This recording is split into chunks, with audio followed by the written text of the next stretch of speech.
Elena returned to Ashcombe Hall the following afternoon, not because she wanted to, but because she needed answers before she could decide anything about her future.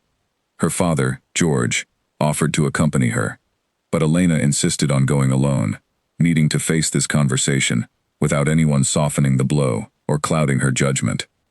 Alistair was waiting in his study when she arrived, standing near the window with his back to the door. He turned as she entered, his face pale and drawn, dark circles beneath his eyes suggesting he had slept as little as she had. "Thank you for coming," he said quietly. "I was not certain you would." "I need to understand what I saw," Elena said, remaining near the door, unwilling to sit, unwilling to allow this conversation the comfort of familiarity. "I need the truth, all of it, no matter how difficult it is to hear." Alistair nodded slowly, gesturing toward the chairs near the fireplace. When Elena remained standing, he sighed and began speaking anyway, his voice heavy with something that sounded like genuine shame.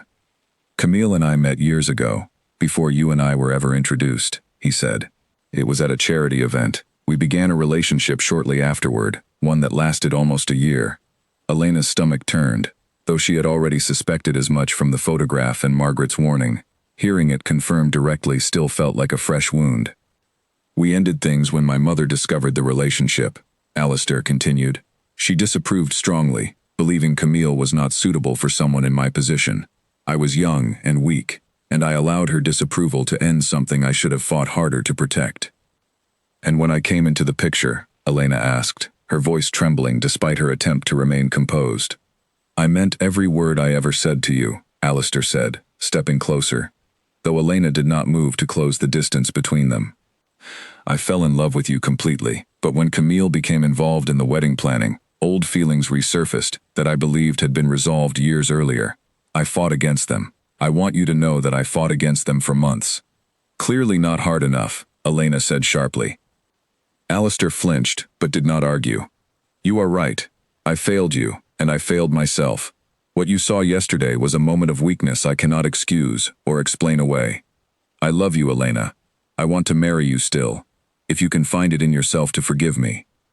Elena studied his face, searching for the man she had fallen in love with, the man who had made her laugh over dinner and held her hand through nervous introductions to his family.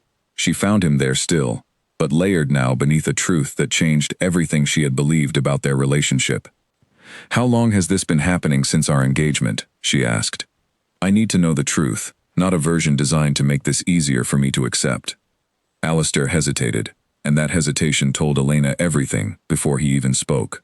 "It began again about 2 months ago," he admitted quietly. "Nothing happened beyond conversations and moments, like the one you witnessed yesterday, but I cannot pretend those moments meant nothing." Elena felt the last piece of hope she had been holding on to shatter completely. 2 months. The entire time she had been planning their wedding, fitting her dress, learning the names of his relatives, he had been carrying feelings for someone else, someone she had trusted completely. Before she could respond, the study door opened and Camille entered, her eyes red-rimmed from crying, her hands twisting anxiously in front of her. "I could not stay away," Camille said. "Elena, please, you deserve to hear this from me too." "I have heard enough," Elena said, though she made no move to leave, some part of her needing to hear her cousin's version of events despite the pain it would undoubtedly cause. "I have loved him since before you two ever met," Camille said, tears spilling down her cheeks. "When you told me you were engaged, I was happy for you, truly. But being around him again, helping with the wedding, it brought back everything I had tried to forget. I am so sorry, Elena. I never meant to hurt you." "You knew," Elena said, her voice rising for the first time. "You knew, and you still agreed to be my maid of honor. You still spent weeks pretending to help me plan a wedding to the man you were secretly in love with." "I did not know how to tell you," Camille said desperately. "I thought I could control my feelings, that I could support you without them interfering. I was wrong, and I am so sorry." Elena felt something inside her harden, a protective wall forming around the wound that had been carved into her over the past day. She looked between Alistair and Camille, two people she had trusted more than almost anyone else in her life, both of whom had allowed her to walk blindly toward a marriage built on a foundation she had known nothing about. "I need time," Elena said finally, her voice steadier than she expected. "I need to think about what I am going to do. Take whatever time you need." Alistair said. I will wait for you, however long it takes. Elena nodded once and left the study without another word, walking through the halls of Ashcombe Hall for what she suspected might be the final time.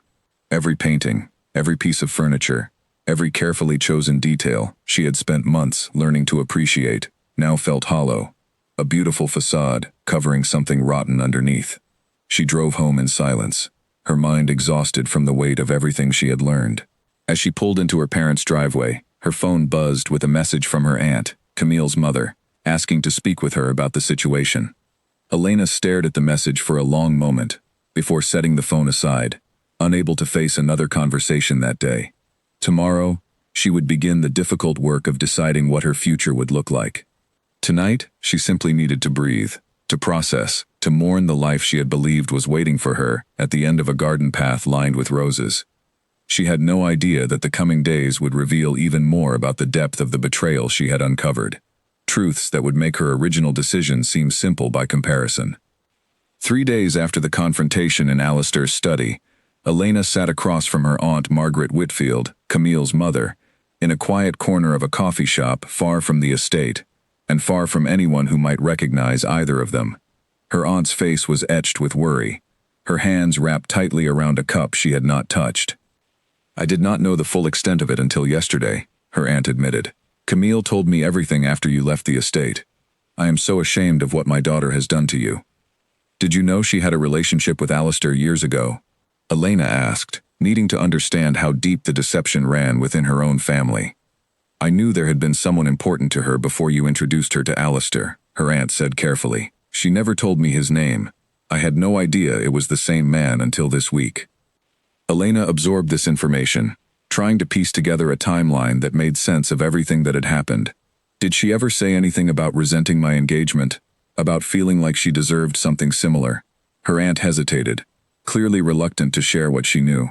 Camille has always struggled with feeling overshadowed, she finally said. Growing up, she often compared herself to you, to your achievements, your relationships. When you became engaged to a duke, something she confided in me was that it felt deeply unfair, though she loved you, and never wanted to admit that jealousy to your face. Elena felt a fresh wave of hurt wash over her, understanding now that the betrayal ran deeper than a simple resurgence of old feelings.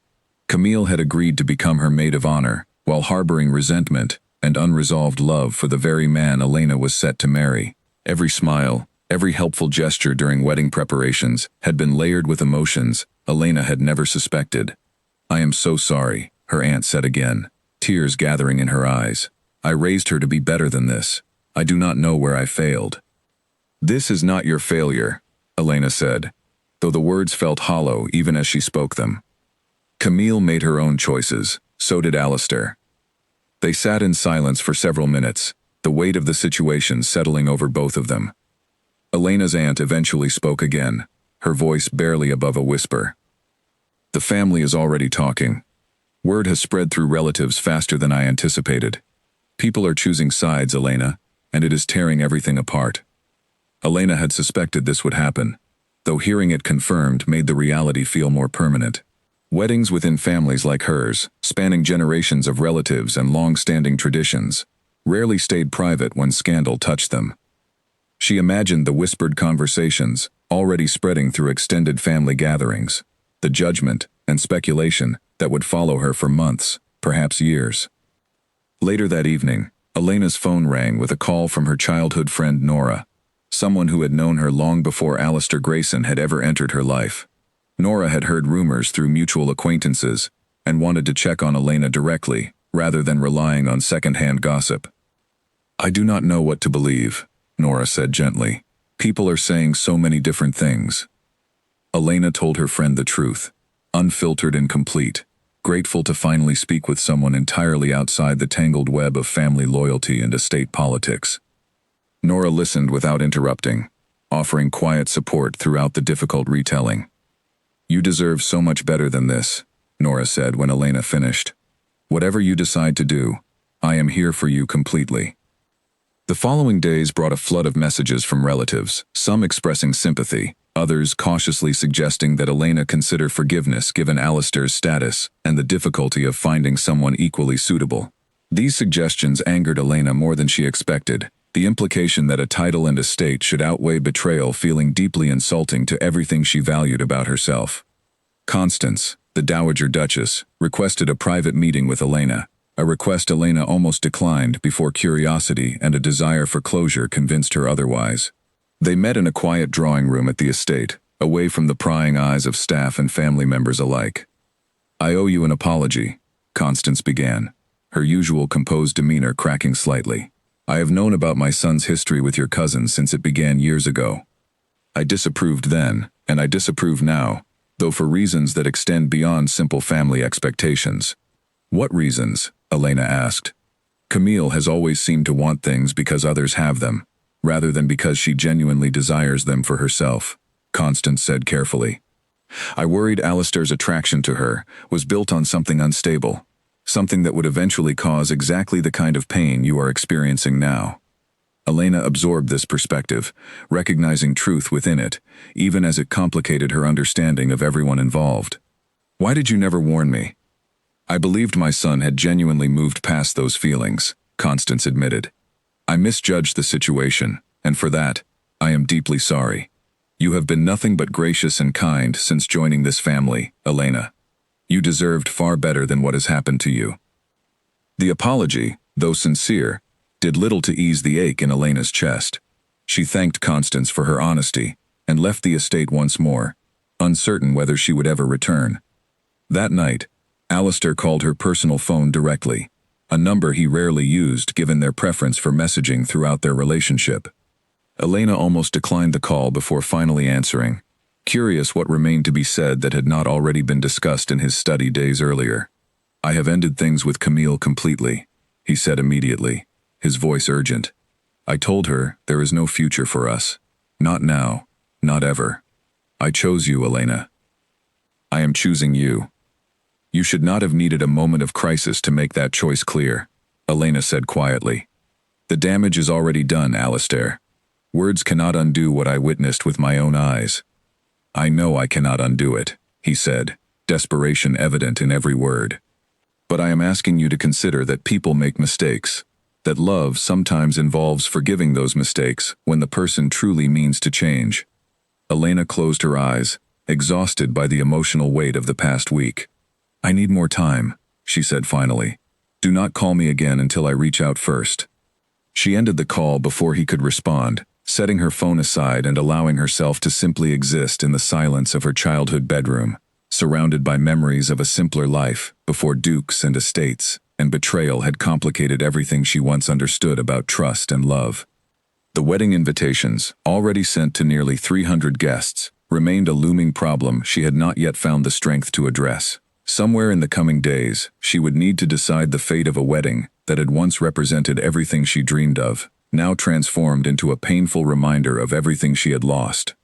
A week after the confrontation, Elena sat at her parents' kitchen table with a stack of wedding invitations spread before her. 300 names representing friends, family, and acquaintances who expected to witness a celebration that no longer felt possible. Her mother sat beside her, offering quiet support, as Elena stared at the pile without knowing where to begin.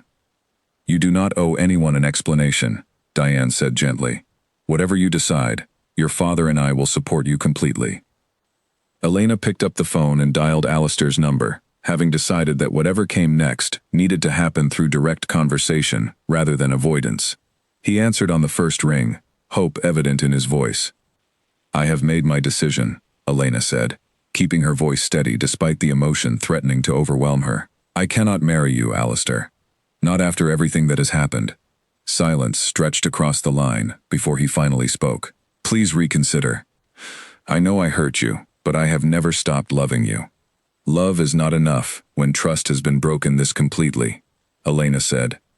"I need to build a life with someone who never made me question their loyalty, someone who never made me feel like the outsider in my own engagement. I will spend every day proving myself to you, if you let me," Alistair said, his voice breaking slightly. "I cannot spend my marriage waiting to see if you will prove yourself," Elena replied. "I deserve someone who does not require proving in the first place." The conversation continued for several more minutes, Alistair pleading, and Elena remaining firm despite the pain in her chest with every word. When the call finally ended, Elena felt a strange mixture of relief and grief settle over her, the weight of the decision both freeing and devastating in equal measure. The following days involved the difficult practical work of ending an engagement that had been planned for months. Elena contacted the venue, the caterers, the florists, informing each of them that the wedding would no longer proceed. She returned the engagement ring through a courier, unable to face another in-person meeting with Alistair after their phone conversation. Her relationship with Camille remained fractured beyond repair. Camille attempted contact several times through messages and calls, each one left unanswered. Elena was not yet ready to forgive her cousin, uncertain whether she ever would be, the betrayal too deep and too personal to simply set aside for the sake of family harmony. Family gatherings became complicated in ways Elena had never anticipated. Some relatives sided firmly with Elena, expressing outrage at Camille's behavior and refusing to speak with her at all. Others attempted to remain neutral, caught between two family members they loved, and unwilling to choose sides, in a conflict that felt increasingly impossible to navigate without hurting someone. At a family gathering, nearly a month after the broken engagement, Elena found herself face to face with Camille, for the first time since their confrontation at the estate. The tension in the room was immediate and palpable, other relatives glancing nervously between them, uncertain how the encounter would unfold.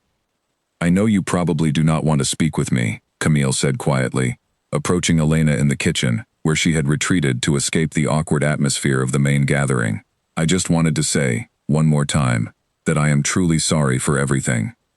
"Sorry does not undo months of deception," Elena said, her voice cold but controlled. "You let me believe you were supporting me while you were in love with my fiancé the entire time."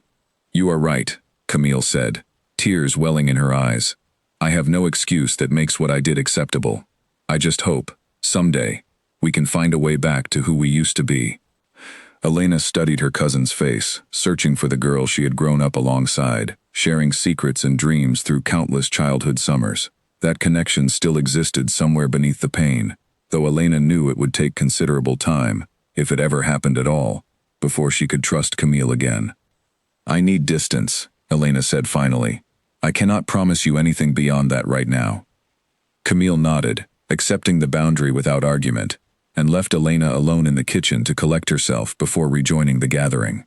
The interaction, though brief and painful, offered Elena a small measure of closure, an acknowledgement from Camille of the genuine harm her actions had caused. Word of the broken engagement spread quickly through their social circles, generating exactly the kind of gossip and speculation Elena had feared. She endured pitying looks from acquaintances, invasive questions from distant relatives, and unsolicited opinions from people who knew only fragments of the full story. Through it all, she reminded herself that their judgment mattered far less than her own peace of mind. Alistair reached out one final time, several weeks after their last conversation, sending a lengthy letter rather than attempting another phone call.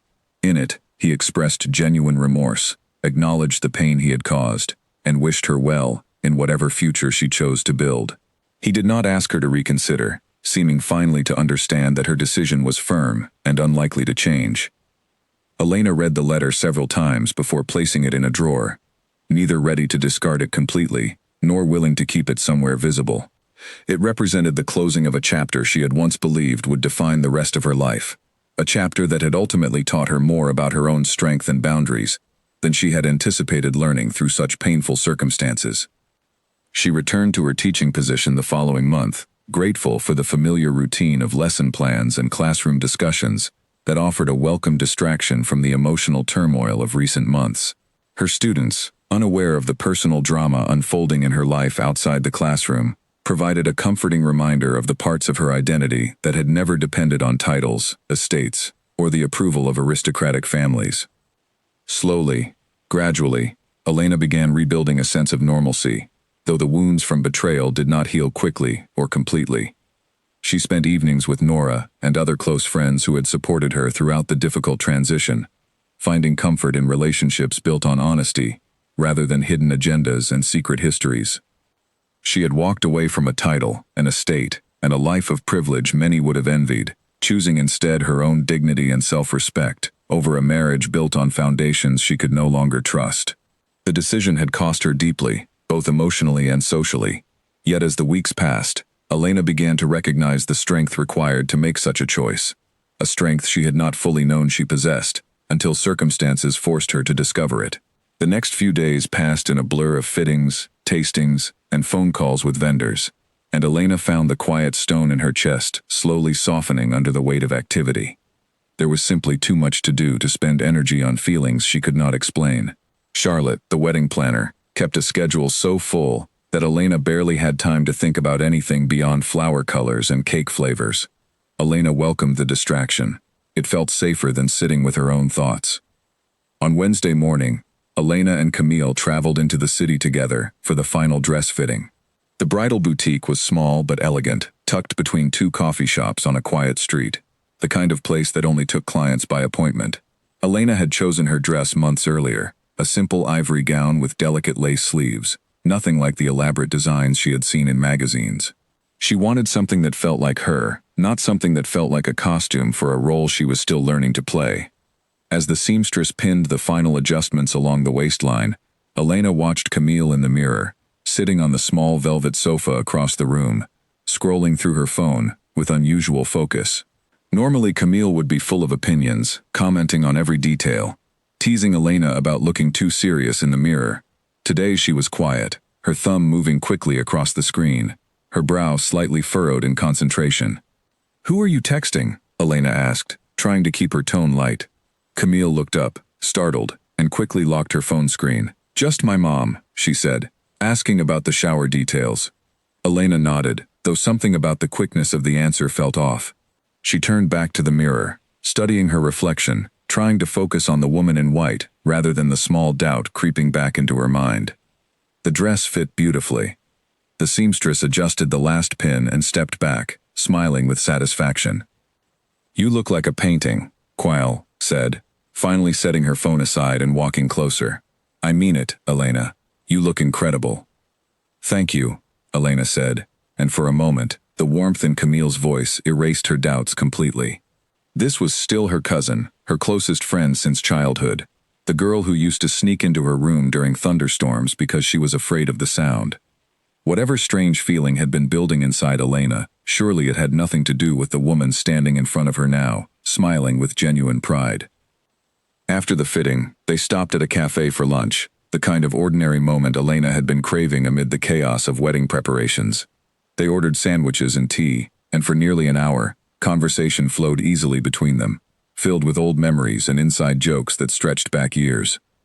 Elena felt herself relax completely, laughing until her cheeks hurt at a story Camille told about their grandmother's disastrous attempt at baking a wedding cake for a family friend decades earlier.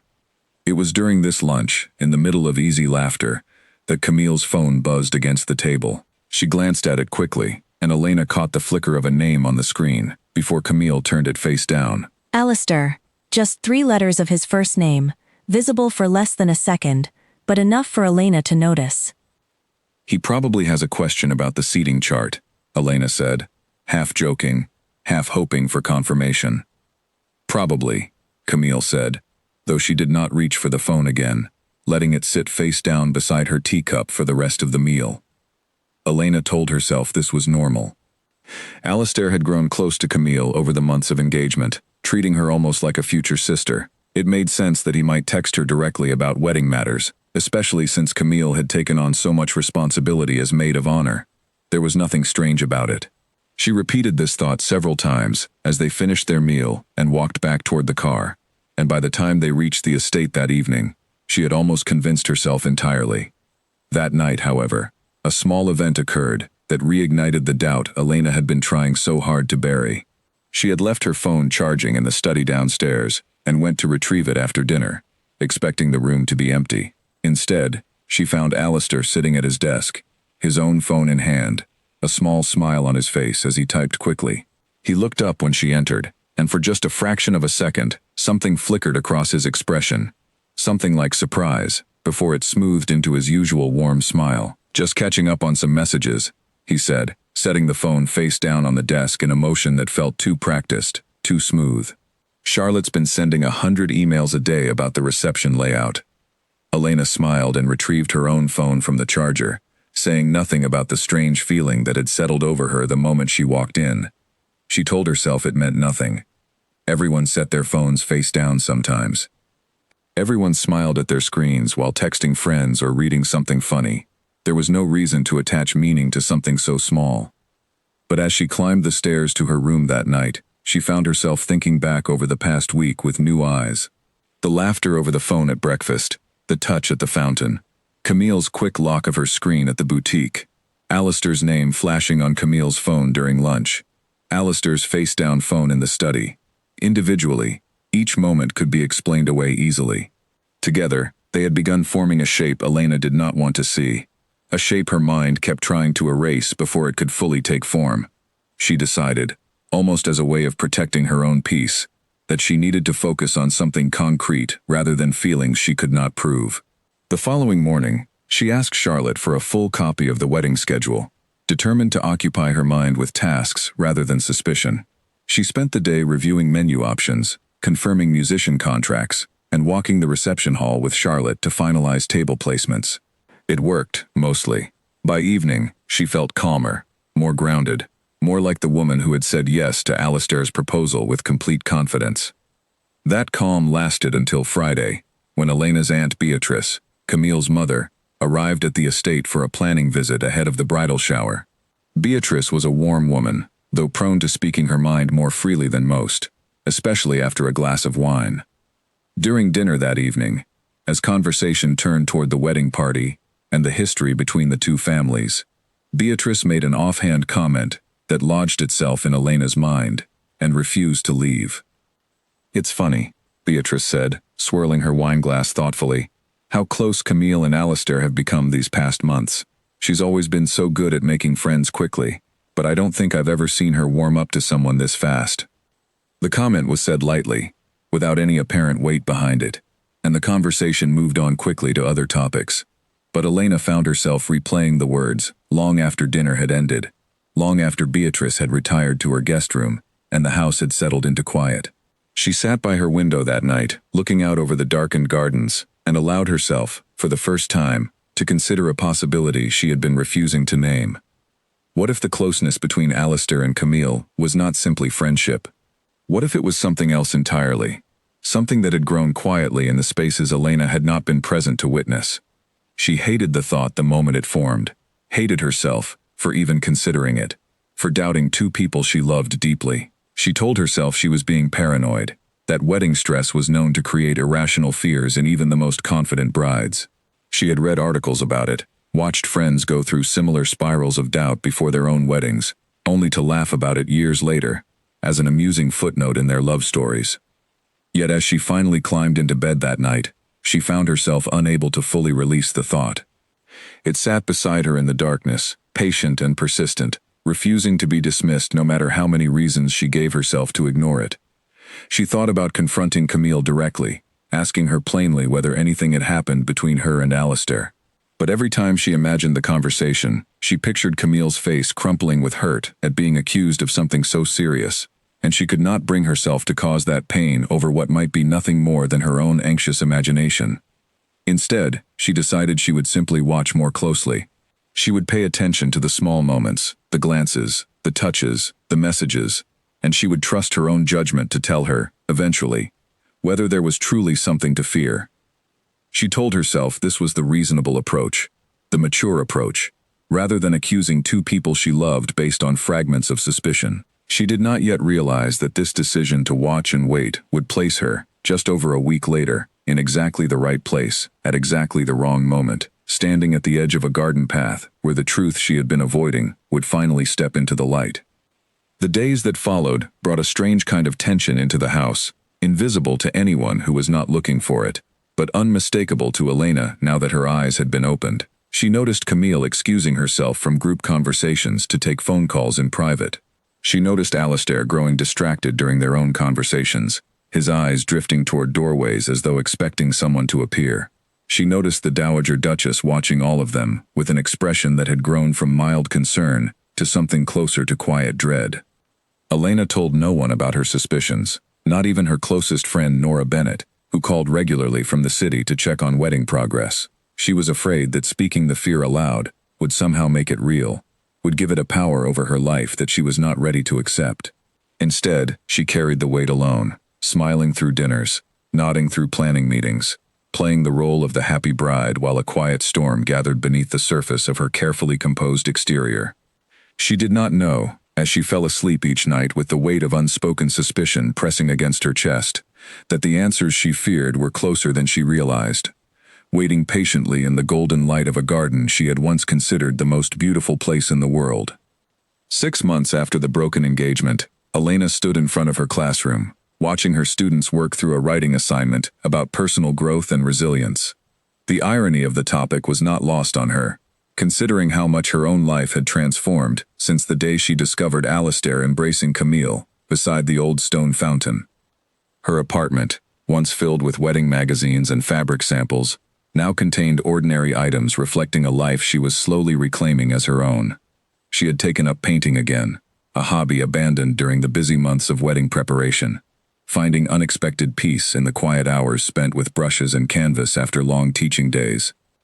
News occasionally reached her through mutual acquaintances about developments at Ashcombe Hall. She learned that Alistair had thrown himself into estate business, rarely appearing at social events that had once been regular fixtures in his calendar. Some said he seemed different, more subdued, carrying the weight of choices he could not undo. Camille had moved to another city shortly after their painful encounter at the family gathering, seeking distance from a situation that had damaged relationships throughout their extended family. Elena heard through her aunt that Camille had begun seeing a therapist, working through the complicated feelings that had driven her actions during the engagement. One evening, nearly 8 months after the broken engagement, Elena received an unexpected call from Nora, who had heard fresh gossip through a friend connected to the Grayson social circle. "You will not believe this," Nora said. Apparently Alistair and Camille tried to make things work after everything fell apart. It did not last more than a few months. Elena absorbed this information with surprising calm, recognizing that the news, once capable of devastating her, now registered as little more than a distant footnote in a story she had already closed. "What happened?" "From what I heard, it fell apart under the weight of everything that came before it," Nora said. "Guilt, family pressure, the fact that it started from betrayal in the first place. Apparently, it never had a real chance." Elena considered this information thoughtfully, finding a strange sense of validation in learning that the relationship built on deception had ultimately proven as unstable as the foundation from which it emerged. She felt no satisfaction in their difficulties, only a quiet confirmation that her decision to walk away had been the right one, sparing her from a future built on unstable ground. "How do you feel about all of it?" Nora asked gently. "Relieved, mostly," Elena admitted. "Relieved that I found out before the wedding rather than after. Relieved that I chose myself over a life that would have required constant doubt and questioning."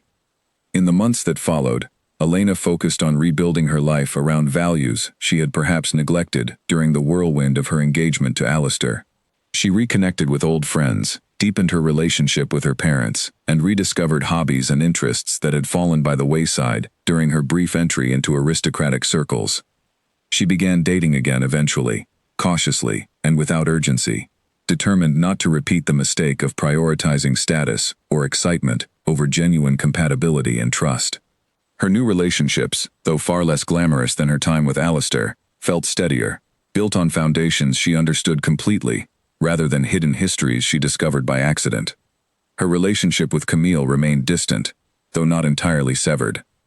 They exchanged occasional messages on birthdays and holidays, polite but careful, acknowledging the family bond between them, without pretending the betrayal had never happened.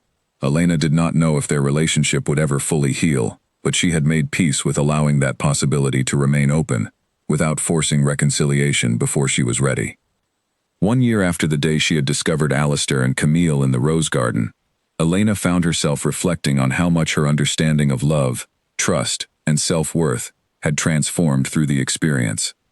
She realized that the perfect wedding she had once dreamed of planning had never truly been about elaborate flowers or designer gowns or the prestige of marrying into an old aristocratic family. What she had actually wanted, she understood now, was a partnership built on honesty, someone who would never make her question her place in his heart, someone whose love did not require her to compete with old feelings hidden beneath the surface. She had not found that with Alistair, despite everything that had initially seemed perfect about their relationship. Standing in her classroom on a quiet afternoon, watching sunlight filter through the windows onto her students' bent heads as they worked, Elena felt a sense of peace she had not experienced in a long time. She had lost a title, an estate, and a version of her future she had once believed was guaranteed. In exchange, she had gained clarity about her own worth, a clarity she suspected she would carry with her for the rest of her life. She thought about writing to Margaret, the former housekeeper who had first alerted her to the truth, to thank her properly for the courage it must have taken to reach out to a stranger with such difficult information. She decided she would send that letter soon, grateful for the honesty that had ultimately saved her from a much deeper heartbreak than the one she had already endured.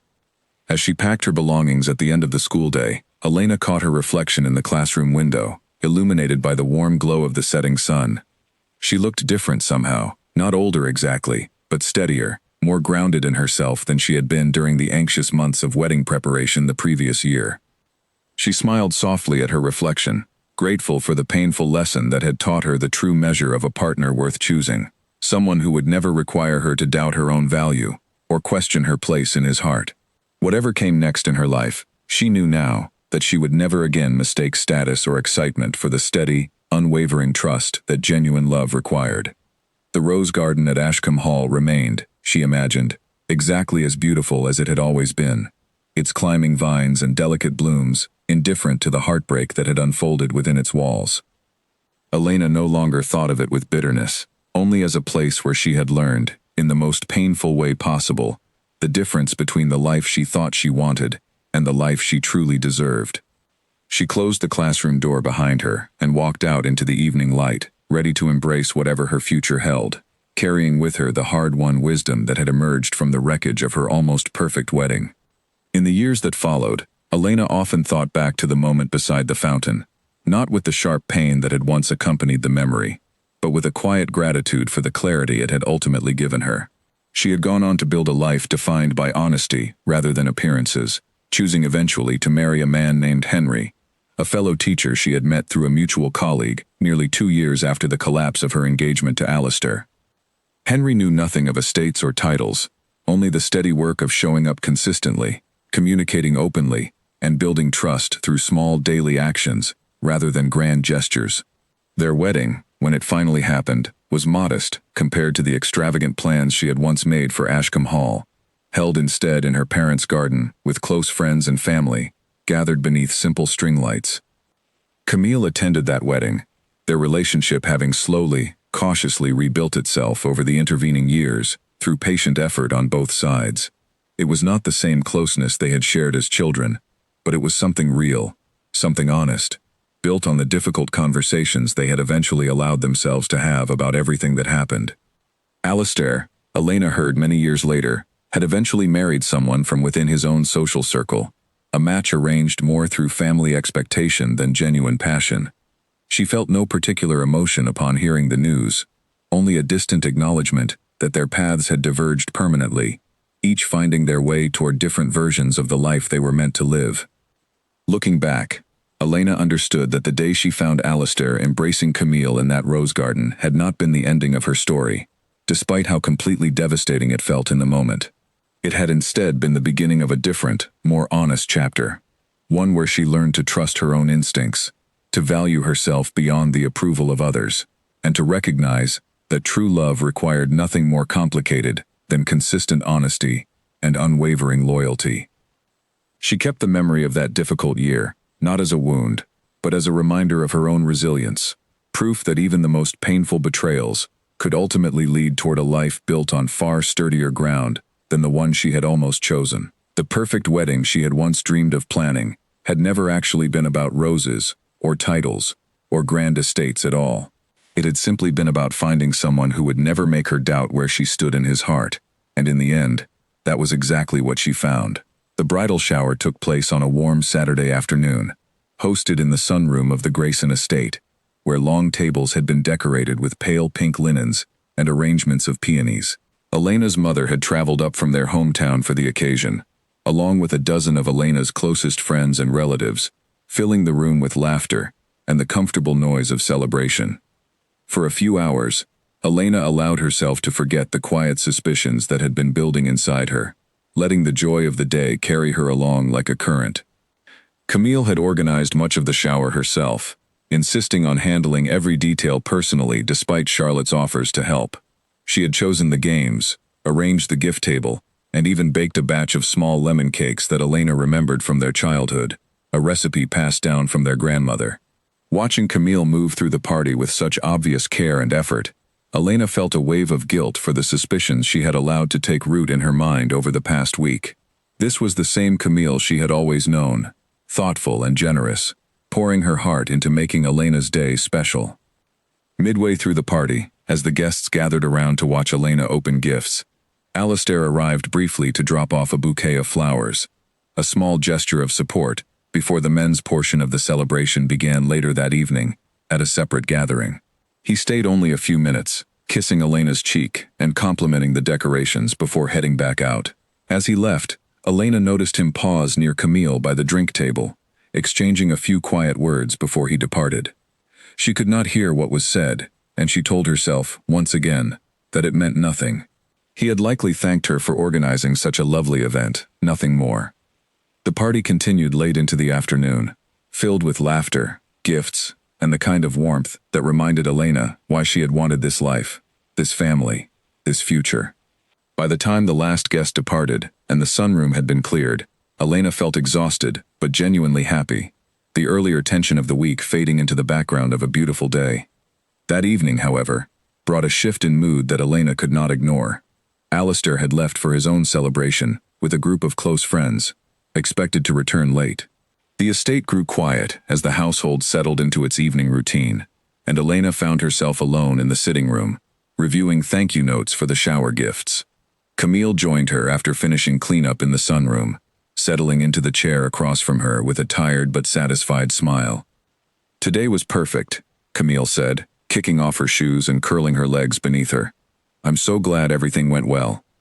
"It really was," Elena agreed. "Thank you for everything you did. I know it was a lot of work." Camille waved a hand dismissively. "Anything for you. You know that." They sat in comfortable silence for a while, Elena writing notes while Camille scrolled through photos from the party on her phone, occasionally showing Elena a particularly good picture worth including in the wedding album. It felt, for the first time in over a week, like the easy closeness they had always shared, uncomplicated by doubt or suspicion. Elena allowed herself to relax into the moment, grateful for the sister she had always considered Camille to be. The peace was broken when Camille's phone buzzed with a message, and Elena watched her cousin's expression shift almost imperceptibly, a small tightening around her eyes as she read whatever had appeared on the screen. Camille typed a quick response, her thumbs moving with the same rushed focus Elena had noticed at the bridal boutique days earlier, before setting the phone aside without comment. "Everything okay?" Elena asked, keeping her tone casual. "Fine," Camille said quickly. "Just my mom asking about tomorrow's brunch." Elena nodded, returning her attention to the thank you notes, though the small stone in her chest, which had softened during the joy of the shower, hardened once again. She recognized the pattern now, the quick glances, the rushed typing, the vague explanations that never quite matched the tension in Camille's expression. She wanted desperately to believe her cousin, to trust the explanation offered without question, but something in her gut refused to fully accept it. Later that night, unable to sleep, Elena found herself wandering the quiet hallways of the estate, past the family portraits that lined the walls, past the closed doors of rooms she had not yet fully explored despite months of visiting. She told herself she was simply restless, needing to move rather than lie awake staring at the ceiling. But as she passed by Alistair's private study, now empty since he had not yet returned from his evening out, she found herself pausing at the door, her hand resting lightly against the wood. She did not go inside. She told herself firmly that searching through his belongings, his messages, his private space, was not who she wanted to be, not the foundation she wanted for a marriage built on trust. Whatever answers existed, she would find them honestly, through observation and eventually through conversation, not through betrayal of the very trust she was trying to protect. She turned away from the door and returned to her room, though sleep continued to elude her for hours afterward. The following days brought a new development that Elena could not easily dismiss. Charlotte, the wedding planner, had scheduled a final walkthrough of the reception venue for the following Tuesday, requiring both Elena and Alistair to be present to approve the last details before the wedding, now just under 3 weeks away. On the morning of the walkthrough, Alistair called to say he had been delayed by an urgent business matter and would meet them at the venue an hour later than planned.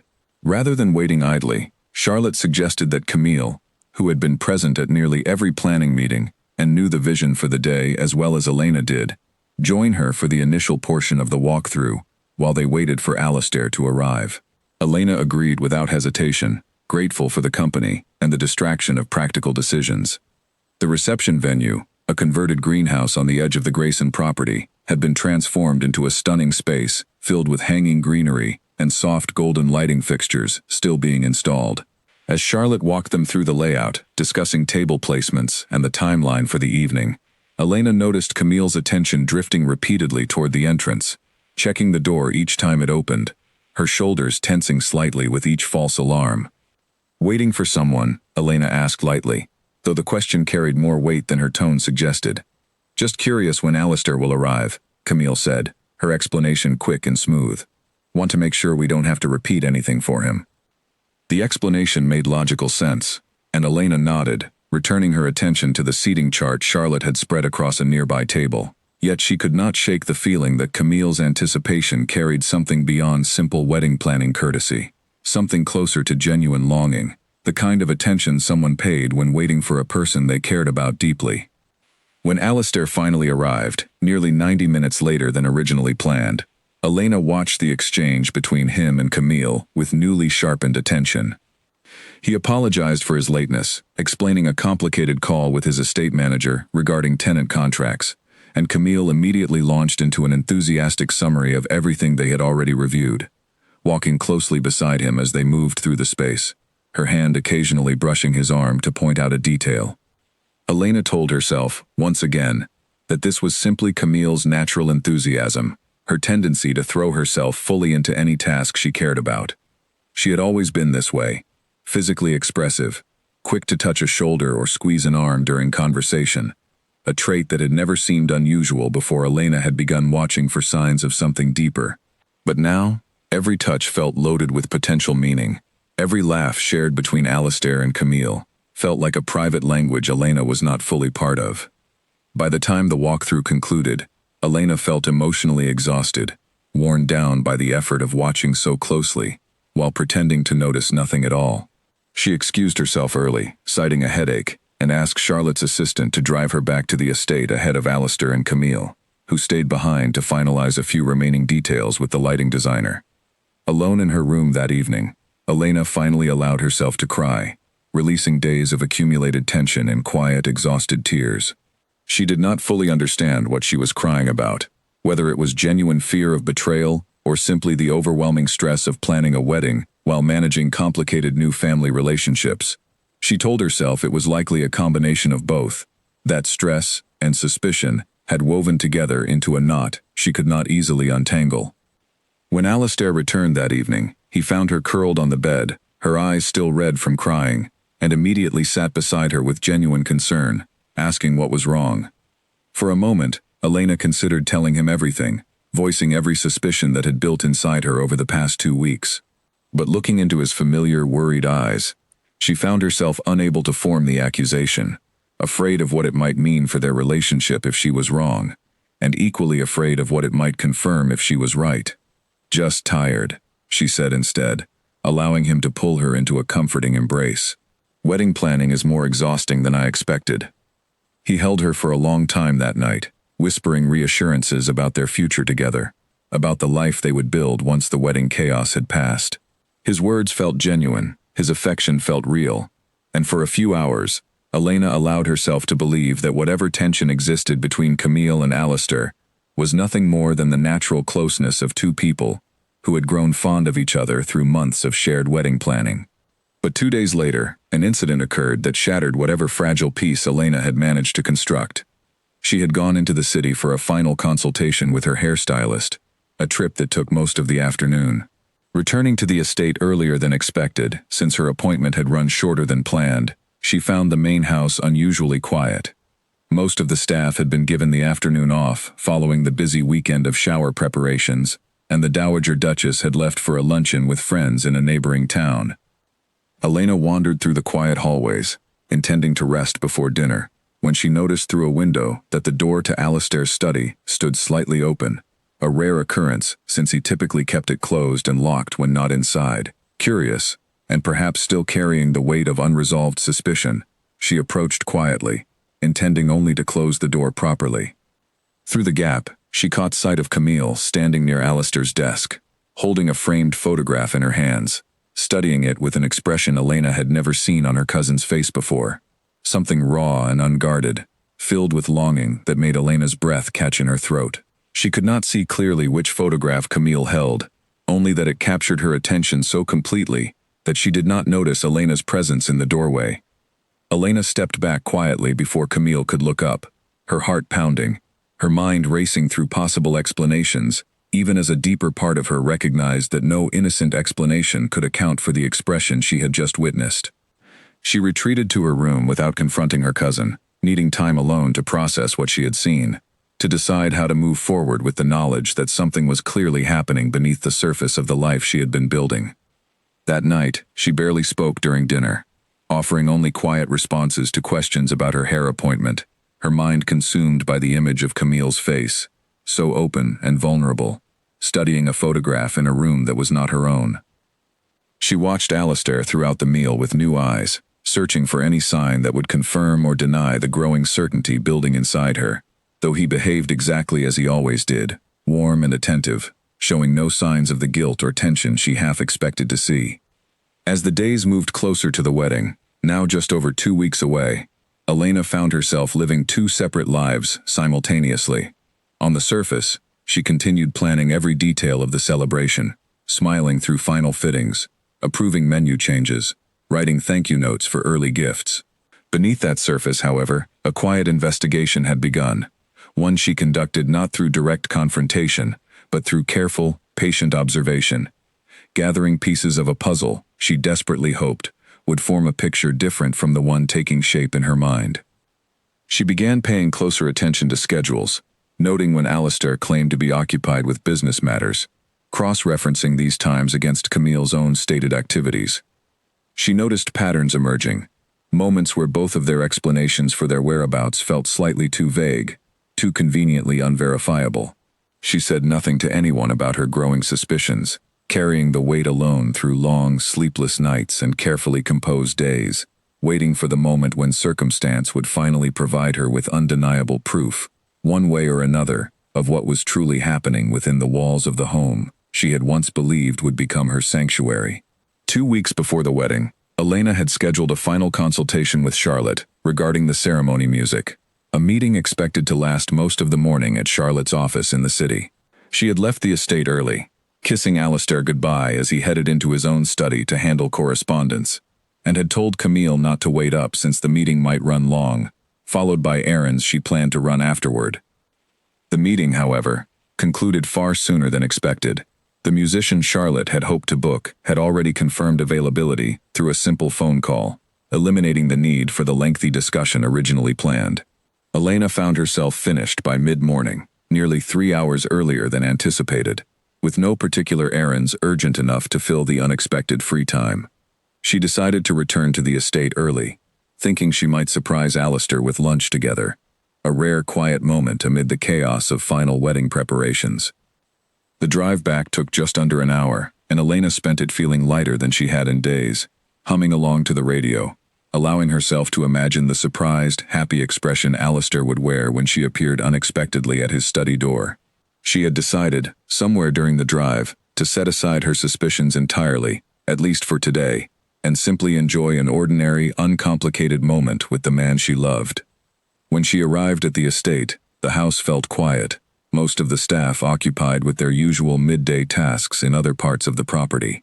She made her way toward Alistair's study first, intending to check there, before heading to the kitchen to arrange a simple lunch, but found the room empty, his laptop open on the desk, but no sign of him nearby. She wondered if he had stepped out for fresh air, a habit he often indulged when working through complicated paperwork. She decided to check the gardens, the place he most often retreated to when he needed to think, particularly the rose garden, near the old stone fountain, the same garden where he had proposed to her nearly a year earlier. The path leading there wound through a series of hedges and flowering trees, familiar now after months of walking it during her visits, and she moved along it with the easy comfort of someone approaching a place she loved. As she rounded the final hedge separating the main path from the rose garden itself, she stopped abruptly, her entire body going still, the warm, hopeful feeling that had carried her through the drive home, evaporating instantly, replaced by something cold and sharp that seemed to freeze the air in her lungs.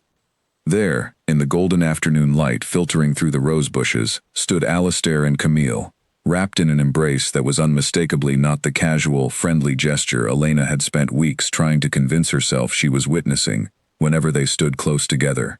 His arms were wrapped fully around her, one hand pressed against the small of her back, drawing her close against him. Camille's face was buried against his shoulder, her own arms circled tightly around his waist, and neither of them moved to step apart. Neither of them showed any sign of the casual distance that friendship or family closeness would naturally maintain. Elena stood frozen at the edge of the path, hidden partially behind the hedge, unable to move, unable to speak, unable to do anything but watch, as the truth she had spent weeks refusing to fully accept finally revealed itself before her eyes. Time seemed to stretch impossibly long, though the embrace itself likely lasted only a handful of seconds before Alistair pulled back slightly, his hands moving to rest on Camille's shoulders as he said something too quiet for Elena to hear from her distance. Camille lifted her face, and even from where Elena stood, she could see the wetness on her cousin's cheeks, tears that had clearly been falling during whatever conversation had preceded the embrace Elena had witnessed. Alistair reached up and brushed a tear from Camille's face with a gentleness that struck Elena as devastatingly familiar, the same gentle gesture he had used with her countless times throughout their relationship. Elena felt something inside her chest crack open completely, the small stone she had carried for weeks finally shattering into pieces sharp enough to cut. She wanted to scream, wanted to run forward and demand an explanation, wanted to collapse right there on the garden path under the sudden, crushing weight of betrayal. Instead, some instinct for self-preservation took over, and she stepped backward silently, retreating along the path the way she had come, moving carefully to avoid the sound of gravel shifting beneath her feet, desperate to escape the garden before either of them noticed her presence. She made it back to the main house in a state she could barely describe afterward, her legs carrying her forward, while her mind remained frozen at the image burned permanently into her memory. She passed through the entrance hall without acknowledging the housekeeper who greeted her, climbed the stairs to her room in a daze, and closed the door behind her before finally allowing her legs to give out, sinking to the floor with her back pressed against the wood, her breath coming in short, painful gasps. For a long time, she simply sat there, unable to cry, unable to think clearly, her mind replaying the image again and again, as though repetition might somehow change what she had witnessed. She thought about all the small moments over the past 3 weeks, the laughter at breakfast, the touch by the fountain, the quick locking of phone screens, the tears studying a photograph in an empty study. Each moment had seemed small and explainable on its own, but together, she now understood, they had formed the unmistakable shape of a betrayal she had been too afraid to name until this moment. She thought about the wedding, now just 2 weeks away, the dress hanging carefully in her closet, the invitations already sent to hundreds of guests, the deposits already paid on venues and vendors and flowers that would never bloom for the ceremony she had once dreamed of. She thought about her parents, who had been so proud, so happy to see her find a life beyond anything they had imagined for her. She thought about her own heart, which had trusted so completely, had believed so fully in the future she and Alistair had built together. A soft knock interrupted her thoughts, and she quickly wiped her face, though no tears had actually fallen yet, her body still too shocked to process the full weight of what she had witnessed. She opened the door to find one of the household staff informing her that lunch would be served shortly, and that Alistair had asked whether she would be joining him. Elena forced her voice to remain steady as she declined, claiming a headache from her morning meeting, requesting instead that a tray be sent to her room. Alone again, she moved to the window overlooking the garden path she had walked earlier, watching from a distance as Alistair and Camille eventually made their way back toward the house, walking separately now, several feet of careful distance maintained between them, their expressions composed into the easy, familiar warmth Elena had witnessed so many times over the past months, without understanding its true depth.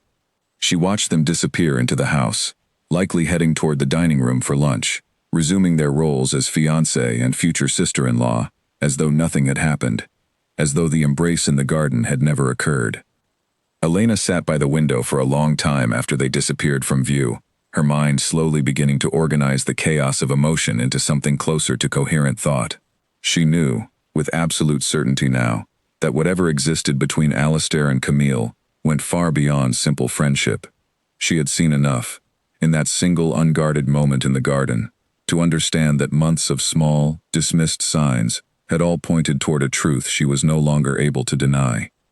What she did not yet know was the full history behind what she had witnessed, whether this was a recent development born from proximity during wedding planning, or something that had existed long before she had ever entered Alistair's life.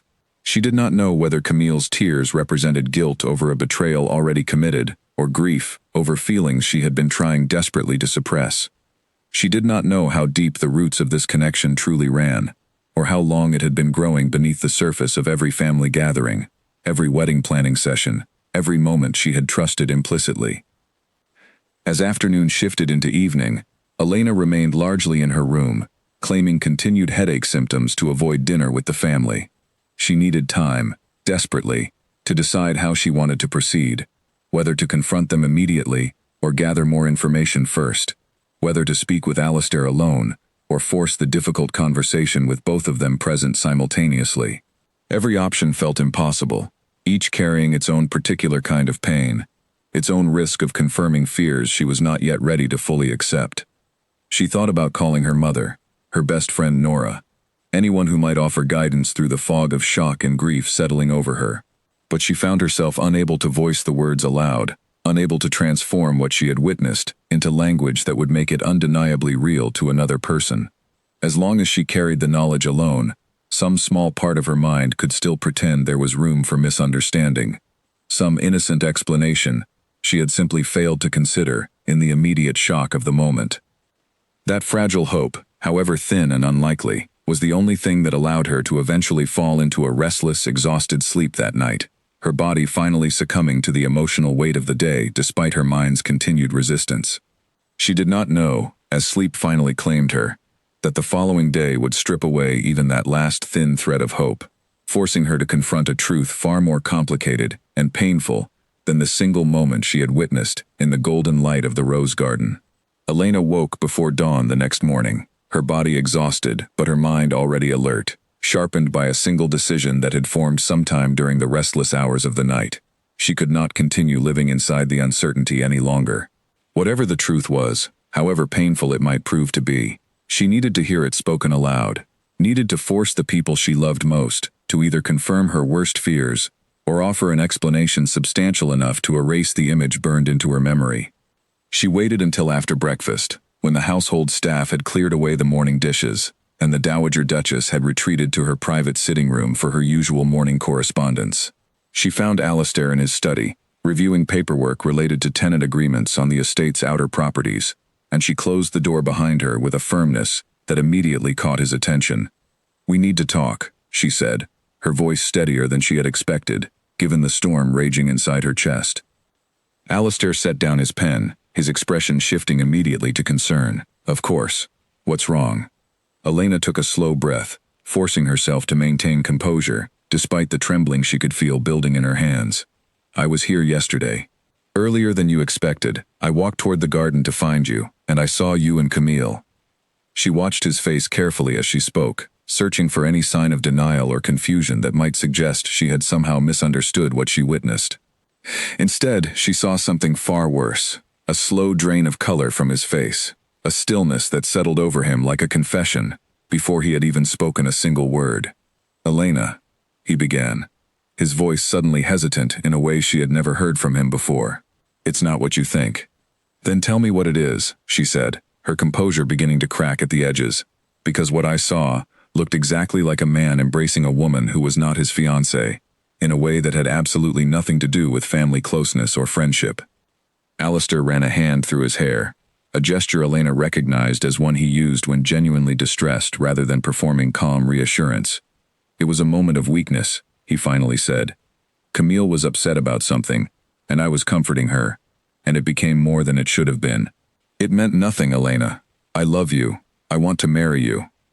The words felt hollow, even as he spoke them, and Elena felt a fresh wave of anger rising beneath her grief. A moment of weakness does not explain months of small moments I chose to ignore, because I trusted you both completely. This was not the first time, was it? Alistair's silence answered the question more completely than any words could have, and Elena felt the last fragile piece of hope she had been carrying finally shatter completely. She wanted to leave immediately, to walk out of the study and out of the house and never look back.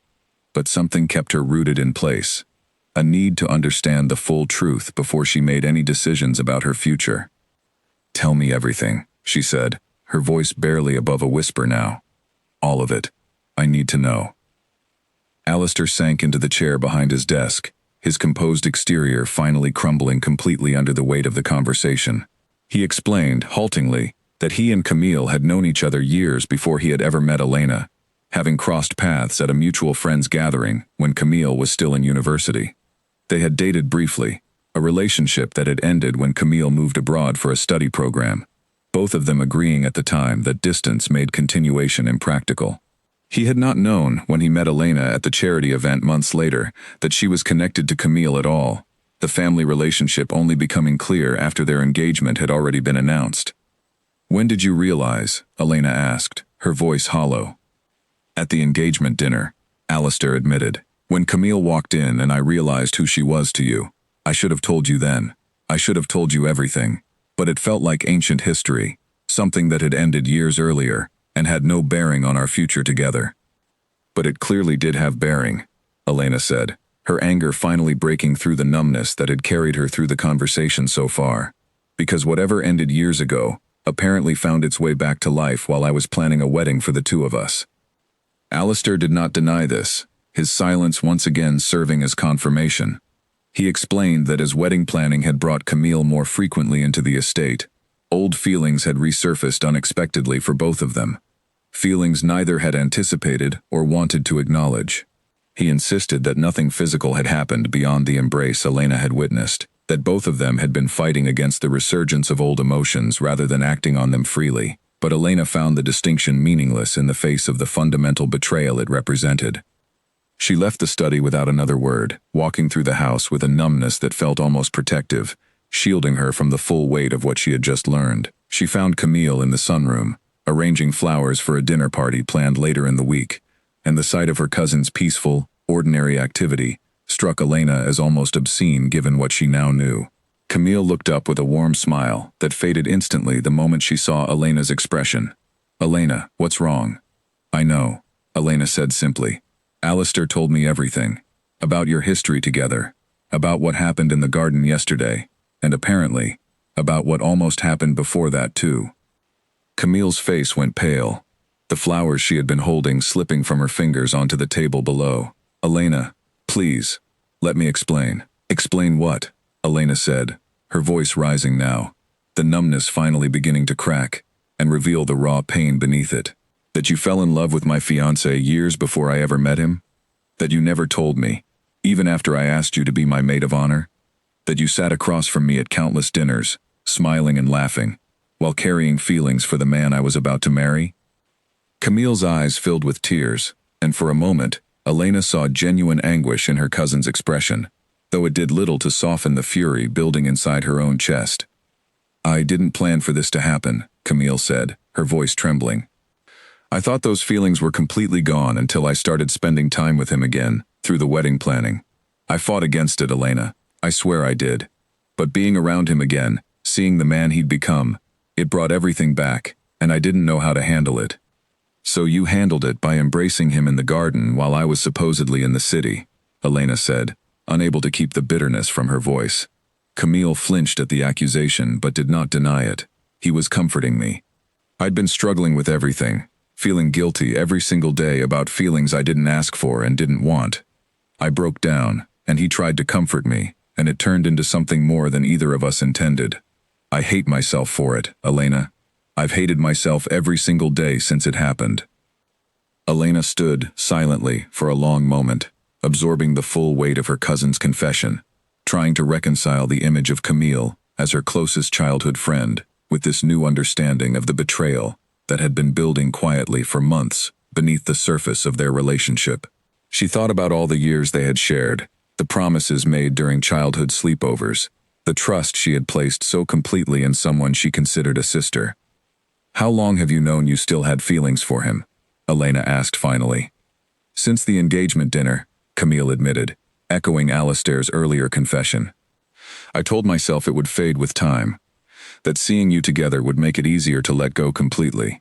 But it only got harder the more time I spent around both of you, especially once I became more involved in the wedding planning." "Then why did you agree to be my maid of honor?" Elena demanded. "Why didn't you tell me the truth then, before any of this had a chance to happen?" "Because I was ashamed," Camille said, tears now falling freely down her face. "And because some selfish part of me wanted to stay close to you both, even though I knew it would hurt me. I told myself I could handle it, that I was strong enough to support your happiness even while struggling with my own feelings. I was wrong, Elena. I was so wrong, and I'm sorrier than I can possibly express." The apology, however genuine it seemed, did nothing to ease the devastating weight pressing against Elena's chest. She thought about the wedding dress hanging in her closet, the hundreds of invitations already sent, the future she had been building so carefully, with a man who had apparently been struggling with feelings for someone else throughout the entire engagement process. She thought about her family, who would need to be told, about the public embarrassment that would inevitably follow whatever decision she made moving forward. "I need you to leave," Elena said finally, her voice quiet but firm. "I can't be around you right now. I don't know if I ever will be able to again." Camille nodded, her tears continuing to fall, though she did not argue or protest, seeming to understand that any further attempt at explanation or apology would only deepen the wound rather than heal it. She gathered her things quietly and left the sunroom, and Elena heard, a short while later, the sound of a car pulling away from the estate, carrying her cousin back toward the family home they had once shared so many happy memories within. Alone in the sunroom, surrounded by the half-arranged flowers Camille had abandoned, Elena finally allowed herself to break down completely, sinking into a chair as sobs racked through her body with a force she had been suppressing since the moment she witnessed the embrace in the garden. She cried for the wedding that would not happen, for the trust that had been shattered beyond repair, for the family relationship that had been irreparably damaged, and for the future she had believed so completely in, now dissolved into nothing more than a painful lesson about the fragility of trust. She did not know, as her tears finally began to slow, how she would find the strength to face the difficult conversations still ahead of her, the calls to her parents, the explanations to wedding vendors, the return of gifts already received from well-meaning family and friends. She knew only that whatever future she built from this moment forward would need to be built without the foundation of trust she had once believed was unshakable, a foundation that had crumbled completely the moment she stepped into that golden garden and witnessed a truth she could no longer pretend not to see. News of the broken engagement spread through the family faster than Elena could have anticipated, despite her attempts to control the narrative and protect herself from the worst of the immediate fallout. She had called her mother first, forcing herself through a conversation that left both of them in tears, her mother's initial shock quickly giving way to fierce protective anger on her daughter's behalf. By the following morning, it seemed every relative on both sides of the family had somehow learned at least a fragment of the truth, and Elena found her phone flooded with messages, ranging from concerned support to intrusive curiosity about details she had no intention of sharing. Her Aunt Beatrice, Camille's mother, arrived at the estate unannounced, 2 days after the confrontation, her expression a complicated mixture of horror and desperate apology as she sought out Elena in the guest room, where she had largely confined herself since the confrontation. "Elena, I am so sorry," Beatrice said, her voice breaking as she stood in the doorway. "I had no idea. If I had known any of this was happening, I would have stopped it immediately. Camille told me everything last night, and I am absolutely devastated by what she's done to you." Elena appreciated the sentiment, though she found herself unable to summon much comfort from her aunt's apology, the wound still too fresh and raw to accept consolation from anyone connected to the betrayal, even indirectly. She listened as Beatrice explained that Camille had been staying at her childhood home since leaving the estate, refusing to leave her room, barely eating, consumed by guilt over what she had done. Elena felt a flicker of something that was not quite sympathy, but was not entirely indifference either. A complicated tangle of emotion she did not have the energy to fully examine. She told me she loved him even before you two met, Beatrice continued, wringing her hands anxiously. She said she never intended for any of this to happen, that she genuinely tried to keep her feelings buried once she realized who you were engaged to. I know that doesn't excuse what happened, Elena. Nothing excuses it, but I wanted you to know that this wasn't some calculated betrayal from the beginning. It was weakness, terrible weakness, but not malice. Elena considered this distinction for a long moment, unsure whether it made any real difference to the pain she was carrying. Perhaps Camille truly had not intended for any of this to happen, had genuinely fought against feelings she never wanted to have, but intention mattered less to Elena now than outcome, and the outcome remained the same regardless of Camille's internal struggle. Months of secrets, a broken engagement, and a family relationship that felt impossible to fully repair. I don't know what to do with any of this information, Elena finally said. I appreciate you coming, but I need time. I need space from everyone connected to this, at least for now. Beatrice nodded, understanding evident in her tired eyes, and left shortly afterward, though not before extending an invitation for Elena to visit whenever she felt ready. An invitation Elena accepted only with a non-committal nod, unsure whether she would ever feel ready to face that particular reunion. The following days brought a cascade of practical difficulties that forced Elena to engage with the world despite her overwhelming desire to retreat completely from everyone and everything connected to the failed wedding. She met with Charlotte to formally cancel the remaining vendor contracts, a meeting that proved unexpectedly emotional as Charlotte, who had grown genuinely fond of Elena throughout months of planning, offered quiet, uncomplicated support without pressing for details Elena was not ready to share. She spent an entire afternoon returning gifts that had already arrived from wedding guests, carefully packaging each item with a brief, generic note explaining that the wedding would not be proceeding as planned, without offering further explanation to people who were not entitled to the full painful truth of what had happened. Each package felt like another small funeral for the future she had believed in so completely, another piece of evidence that the life she had been building had collapsed entirely. The Dowager Duchess Margaret sought Elena out during this difficult period, finding her one evening in the estate's library, surrounded by stacks of returned gift boxes waiting to be shipped. Margaret settled into the chair across from her without asking permission, her expression carrying none of the guarded composure Elena had grown accustomed to over the past months. I owe you an apology, Margaret said quietly. I suspected something was happening between my son and your cousin, weeks before you discovered the truth yourself. I should have said something. I told myself it was not my place to interfere, that whatever was happening would either resolve itself or reveal itself naturally. I was wrong to stay silent, and I am deeply sorry for the pain that silence caused you.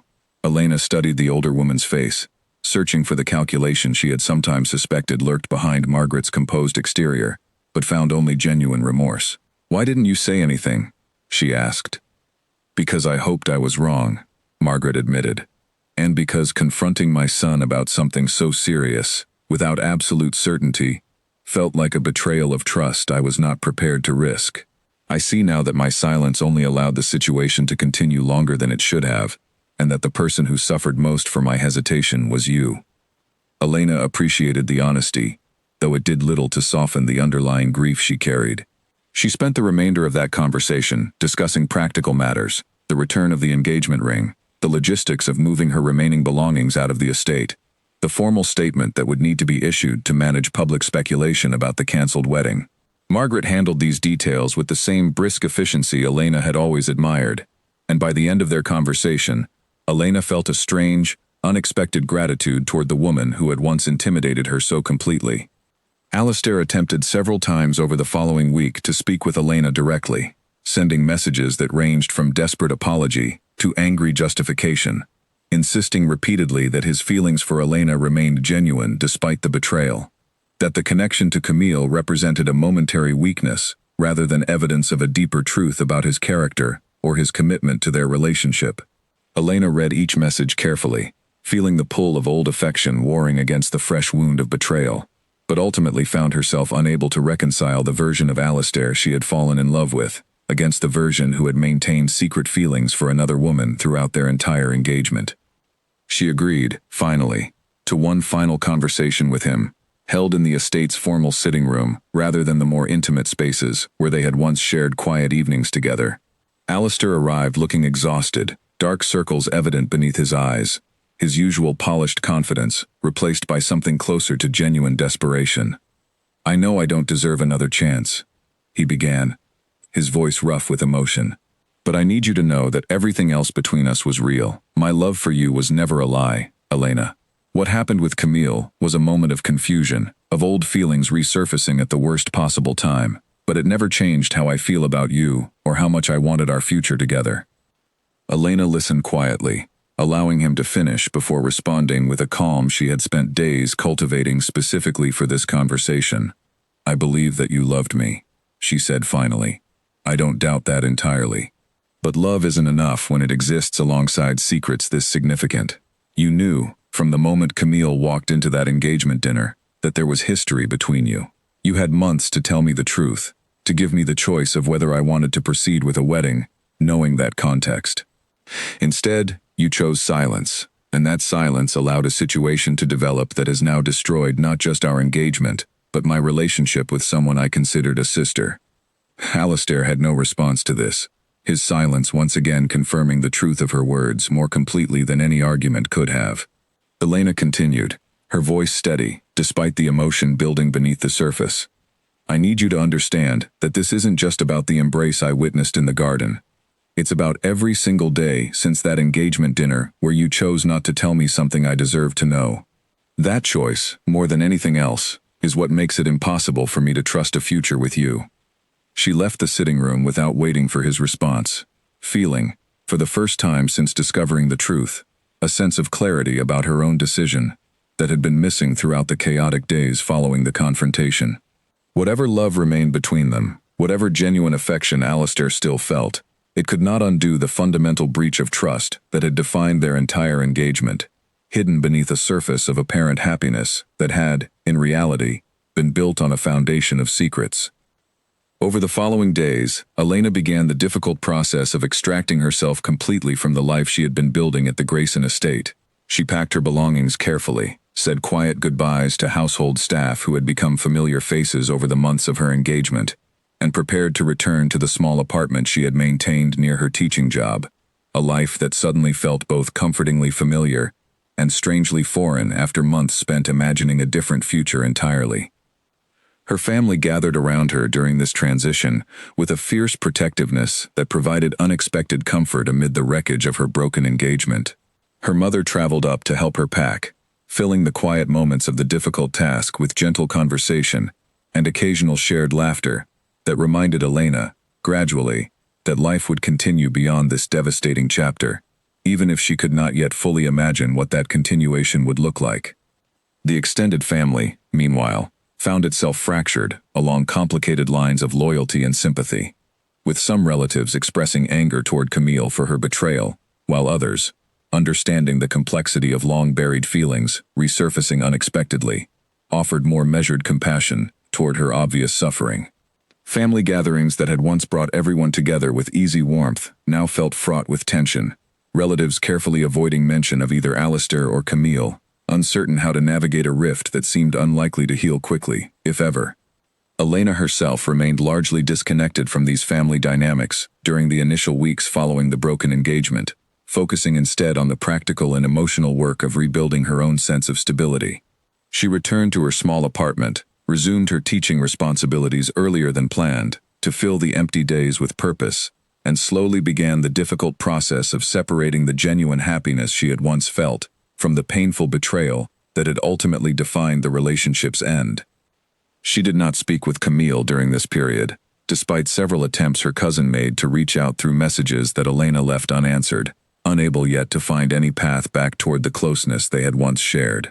She understood, on some intellectual level, that Camille had been fighting against feelings she never wanted, that genuine anguish had accompanied her cousin's betrayal rather than calculated malice. But understanding did not equal forgiveness, and Elena found herself unwilling to rush toward reconciliation before she had fully processed the depth of the wound that had been inflicted upon her trust. 3 weeks after leaving the Grayson estate, Elena stood in her small apartment kitchen, staring at the ring box she had finally worked up the courage to mail back.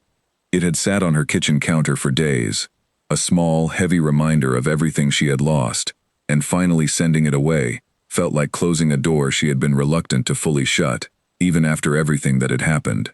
She wrapped the package carefully, addressed it to Alistair's estate rather than to him personally, unable to write his name without feeling the familiar ache of betrayal settle back into her chest. The formal statement announcing the cancelled wedding had already been released to the small circle of society publications that had originally covered the engagement announcement, a brief, dignified explanation, crafted carefully by Margaret's assistant to avoid unnecessary speculation while acknowledging that the wedding would not proceed. Elena had reviewed the statement before its release, appreciating the discretion it offered, though nothing could fully prevent the whispers and questions that inevitably followed such a public unraveling. Her return to teaching had provided an unexpected anchor during these difficult weeks, the familiar routine of lesson planning and classroom management offering structure to days that might otherwise have dissolved into unproductive grief. Her students, mostly unaware of the personal turmoil their teacher was navigating, provided a welcome distraction, their small daily dramas and academic struggles pulling her attention away from her own pain, at least during school hours. Her evenings, however, remained more difficult to navigate, the quiet of her small apartment offering too much space for memories and questions to surface unbidden. She found herself replaying conversations from throughout her engagement, searching for signs she had missed, moments that now seemed obviously significant in hindsight, despite having appeared innocent at the time. She wondered whether she should have trusted her instincts earlier, confronted the situation sooner, before allowing herself to become so deeply invested in a future that had ultimately proven unstable. Nora Bennett, her closest friend since university, became an essential source of support during this period, showing up at Elena's apartment several evenings each week, with takeout food and patient willingness to listen whenever Elena needed to talk, or simply to sit in comfortable silence when words felt too difficult to form. It was Nora who finally convinced Elena, nearly a month after the broken engagement, to spend an evening away from the apartment entirely, dragging her out to a small restaurant they had frequented together during their university years. "You can't keep hiding in your apartment forever," Nora said gently, as they settled into a familiar booth near the restaurant's window. "I know this has been devastating, Elena, but you deserve to remember that there's still a whole life waiting for you outside of everything that happened." Elena appreciated the sentiment, though she still felt too raw to fully embrace the optimism Nora was offering. "It doesn't feel that way yet," she admitted. "Everything I imagined for my future disappeared in a single afternoon. I don't know how to rebuild something I spent months believing was already complete." "You'll figure it out," Nora said with quiet confidence. "You always do. And for what it's worth, I think you handled everything with more grace than most people could have managed under those circumstances." The evening provided a small but meaningful step toward normalcy, and Elena found herself, for the first time in weeks, laughing genuinely at Nora's stories about her own chaotic dating life, the shared humor offering a brief but welcome respite from the heaviness that had defined her recent days. She returned home that night feeling slightly lighter, as though the evening had loosened, just slightly, the tight grip her grief had maintained over her emotional life. Family gatherings remained complicated during this period, with Elena choosing carefully which events to attend based on whether Camille was likely to be present. Her mother, understanding the delicacy of the situation, took on the difficult task of managing family communications, ensuring Elena received advance warning about any gathering where an uncomfortable encounter might occur. This careful management, while appreciated, also served as a constant reminder of how thoroughly the betrayal had fractured relationships that had once felt unshakable.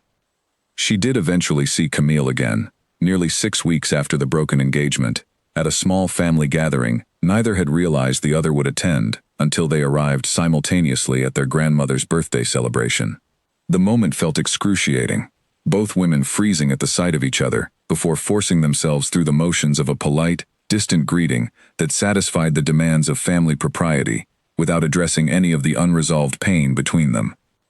Camille looked different, Elena noticed, thinner than usual, with a tiredness in her eyes that suggested the weeks since the broken engagement had been as difficult for her as they had been for Elena herself.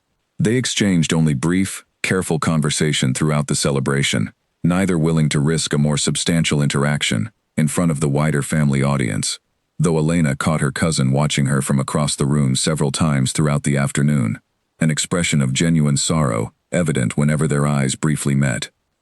As the celebration wound down, Camille approached Elena quietly near the coat closet, away from the main gathering, her voice barely above a whisper as she spoke.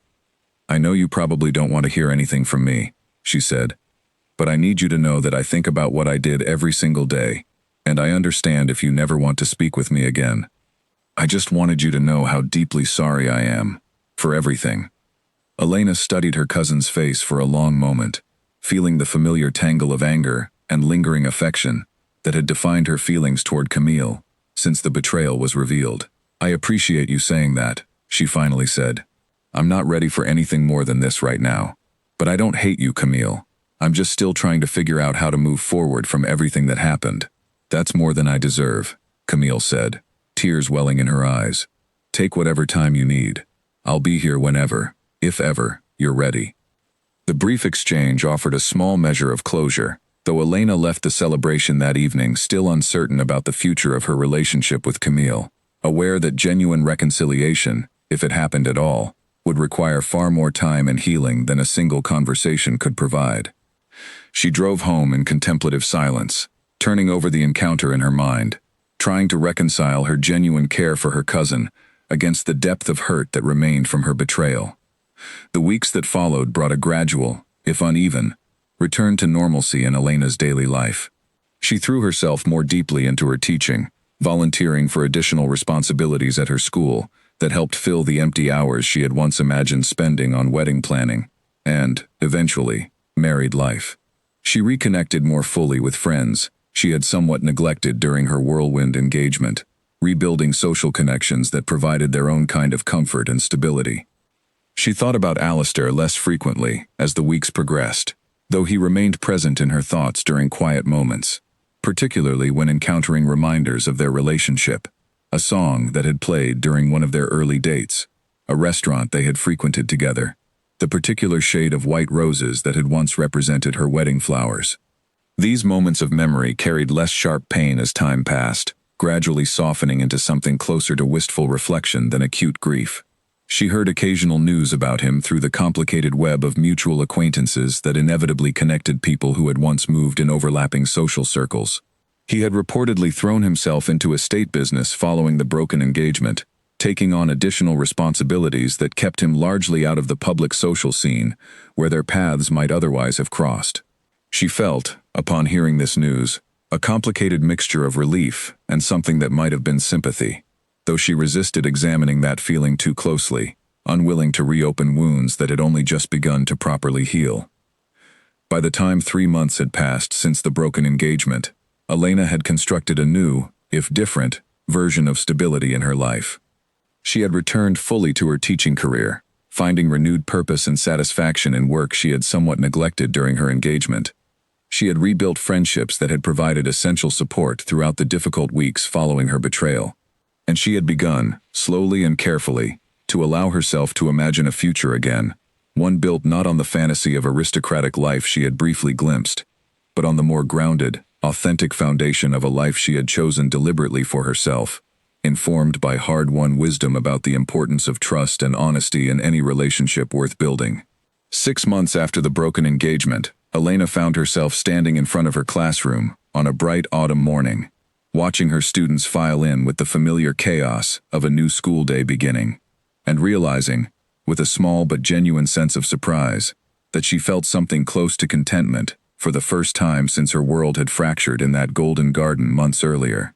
The realization arrived quietly, without fanfare, simply settling over her as she called the class to attention and began the day's lesson, a reminder that healing, however slow and uneven, had genuinely begun to take root.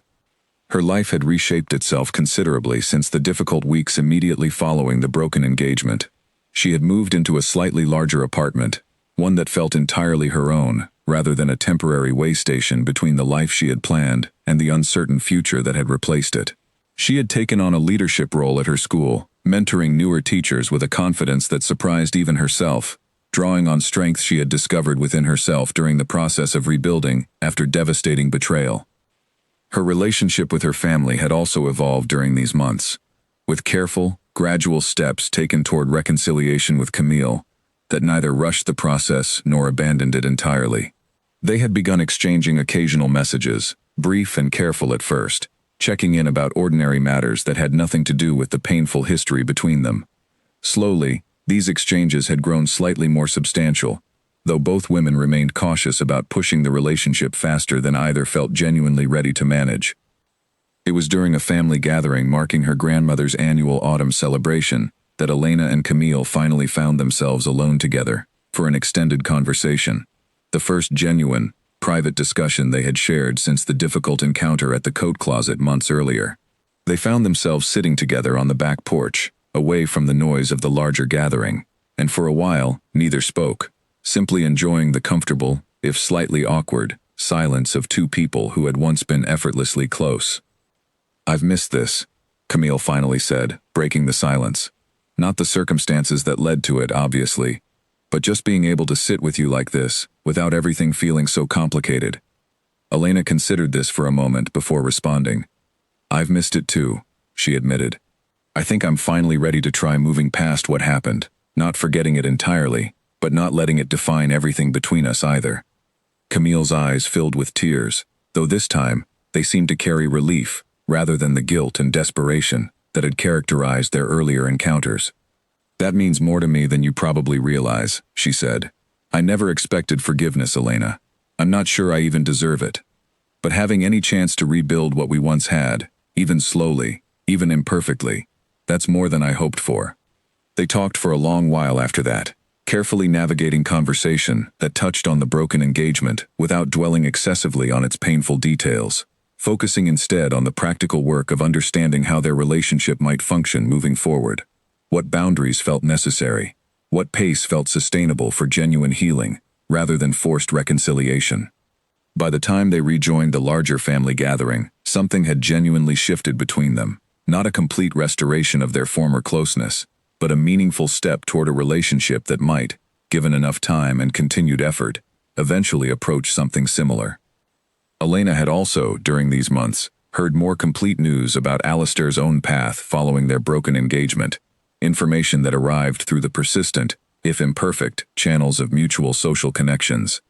He had reportedly attempted a brief reconciliation with Camille following Elena's departure from the estate, a development that Elena learned about with complicated emotions, though ultimately with less pain than she might have expected given earlier circumstances. According to the accounts that eventually reached her, the reconciliation between Alistair and Camille had proven short-lived, unable to survive the weight of guilt and complicated history that had originally driven them apart.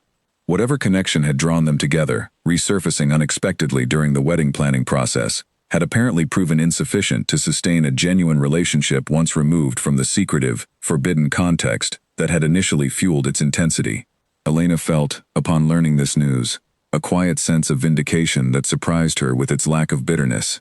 Simply an acknowledgement that the foundation upon which their connection had been built was never strong enough to support lasting happiness for either of them. She thought often, during these months of rebuilding, about the lessons she had learned through her painful experience, lessons she found herself sharing occasionally, with friends and family members navigating their own relationship difficulties. She had learned, most importantly, that trust could not be built on convenient silence, that genuine intimacy required honesty, even when honesty felt uncomfortable or risky. She had learned that her own instincts, the quiet, persistent doubts she had tried so hard to dismiss throughout the weeks leading to her discovery, deserved more respect and attention than she had initially given them.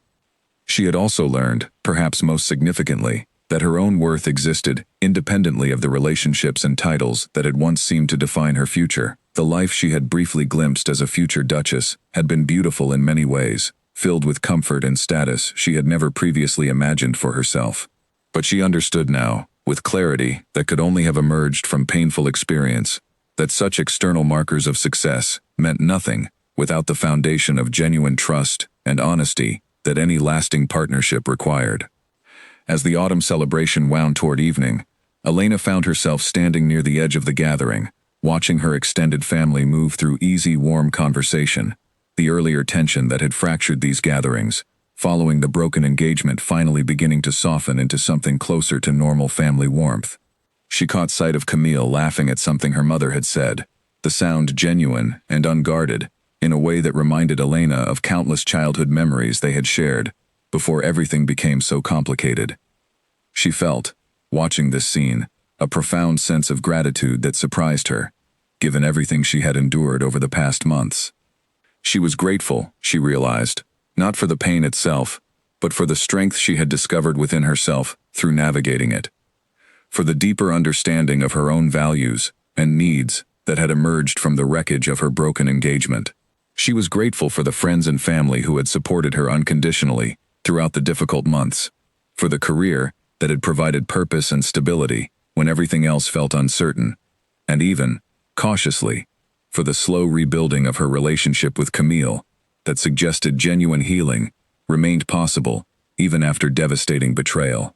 She thought, too, about the perfect wedding she had once envisioned so carefully, the white roses and ivory lace dress, the elegant reception hall, and carefully chosen music, all the details she had poured her heart into throughout months of planning. She understood now, with hard-won clarity, that the wedding itself had never been the true goal, merely a celebration meant to mark the beginning of a lasting partnership built on genuine trust and mutual respect. The absence of that foundation had made all the careful planning ultimately meaningless, regardless of how beautiful the ceremony itself might have been. As she drove home that evening, the autumn sky painted in soft shades of orange and purple above her, Elena found herself thinking not about the past she had lost, but about the future still waiting to unfold before her, uncertain in its details, but grounded now in a clearer understanding of what she truly valued and needed from any partnership she might eventually build. She did not know what that future would ultimately look like, whether it would include marriage and family of her own, or take some entirely different shape she had not yet imagined. But she felt, for the first time since that devastating afternoon in the rose garden, genuine hope about whatever came next, confident that she now carried within herself the wisdom and strength necessary to build a life defined by honesty rather than convenient silence, by genuine partnership rather than beautiful illusion. The stone that had once sat heavy in her chest, warning her of truths she had been too afraid to fully acknowledge, had finally dissolved completely, replaced by something lighter and more resilient, a quiet confidence in her own judgment and worth that no future betrayal, however devastating, would ever again be able to fully extinguish. She had survived the collapse of the perfect wedding she had once dreamed of, and in doing so, had discovered a strength within herself far more valuable than any title or celebration could have ever provided.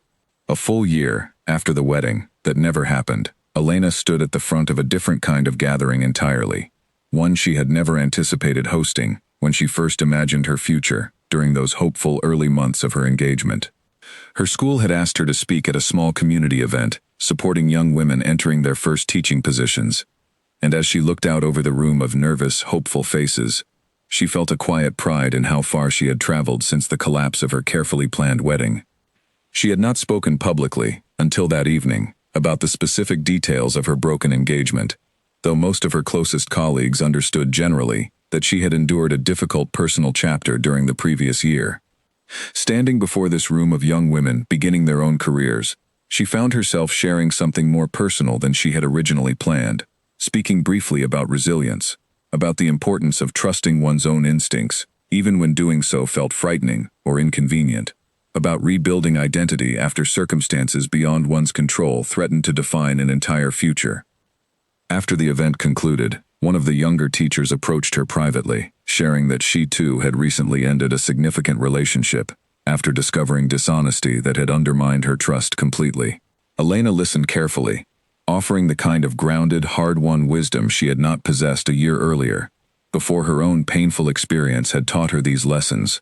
Through direct, difficult experience, she found genuine satisfaction in offering this support, understanding that her own difficult journey had equipped her to help others navigating similar circumstances.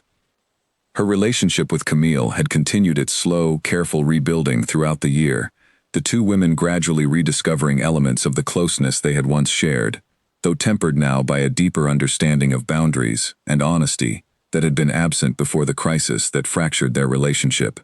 They had begun taking occasional weekend trips together, just the two of them, deliberately creating space for rebuilding trust, away from the complicated dynamics of larger family gatherings.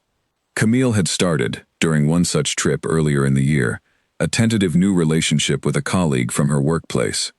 Someone entirely disconnected from the complicated history that had once entangled her with Alistair, and Elena found herself genuinely happy for her cousin's cautious new beginning. Alistair remained largely absent from Elena's daily life, their paths rarely crossing given the careful distance both had maintained since the broken engagement. She heard occasional updates through the persistent channels of shared social connections, learning that he had eventually begun dating again, though nothing serious had yet developed according to the fragments of information that reached her. She found she could think of him now, without the sharp pain that had once accompanied any memory of their relationship, replaced instead by a quieter, more distant reflection, the kind reserved for a significant chapter that had genuinely closed, rather than one still actively bleeding into her present. She had, during the months following her broken engagement, also begun exploring aspects of her own identity that had somewhat receded during the whirlwind of her brief engagement to Alistair. She had taken up painting again, a hobby she had abandoned during university, when practical career demands crowded out creative pursuits. She had reconnected with old friends from her childhood hometown, rebuilding relationships that had grown distant during her years focused on career and, eventually, her engagement. She had traveled, for the first time in years, taking a solo trip during her summer break that had provided unexpected clarity and confidence, proving to herself that she could build a fulfilling life entirely independent of any romantic partnership. It was during this period of rediscovery that Elena met Daniel Whitmore, a fellow teacher who had transferred to her school district at the beginning of the new academic year. Their relationship began slowly, built initially on shared professional interests and gradually deepening friendship rather than the whirlwind romantic intensity that had characterized her relationship with Alistair. Elena appreciated this different pace, understanding now, with hard-won wisdom, that genuine partnership required time and careful observation rather than the swift, overwhelming momentum that had once seemed so romantic but had ultimately obscured warning signs she should have trusted from the beginning. She did not rush this new connection, taking careful time to observe Daniel's character across various situations, watching how he treated colleagues and strangers alike, how he handled disagreement and stress, how he spoke about his own past relationships and the lessons he had carried forward from them. She found, gradually, a growing confidence that this connection was built on a foundation entirely different from her previous engagement, one grounded in genuine transparency rather than convenient silence.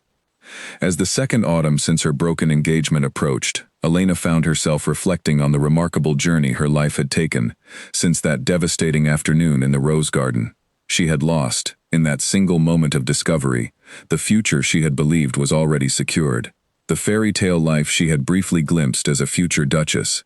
But she had gained, through the difficult months of rebuilding that followed, a deeper understanding of her own strength and values, a renewed connection with family relationships she had once taken for granted, and a growing confidence that whatever future she eventually built would be constructed on a foundation far more solid than the beautiful illusion she had once mistaken for lasting happiness.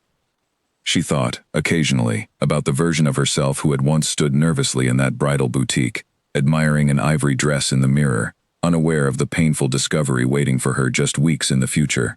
She felt compassion for that younger version of herself, understanding now how genuinely she had believed in the happiness she thought she had found, and how impossible it would have been for her to imagine the strength she would eventually discover within herself through surviving its collapse. The perfect wedding she had once planned so carefully had never happened. The ivory dress eventually donated to a charity that helped brides facing financial hardship. The reception hall booking transferred to another couple whose celebration, she hoped, would carry forward, without the hidden fractures that had doomed her own. But in its place, she had built something she considered far more valuable: a genuine understanding of her own worth, a renewed appreciation for the relationships that had proven strong enough to survive devastating betrayal, and a quiet, hard-earned confidence that whatever future awaited her, she now possessed the wisdom and resilience necessary to build it on a foundation of honesty and genuine trust, rather than the beautiful, fragile illusion she had once mistaken for lasting love.